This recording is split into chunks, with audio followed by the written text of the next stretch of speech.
In today's video, I'm going to show you how you can create a new Gmail account. Therefore, without wasting any of your time, let's jump to the video.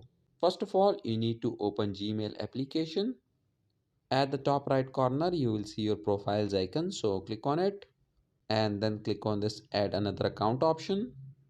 Select Google. Then click on this create account option and select for myself. Now enter your full name and click on next. Enter your date of birth and gender and click on next. Now create a new Gmail address for signing in.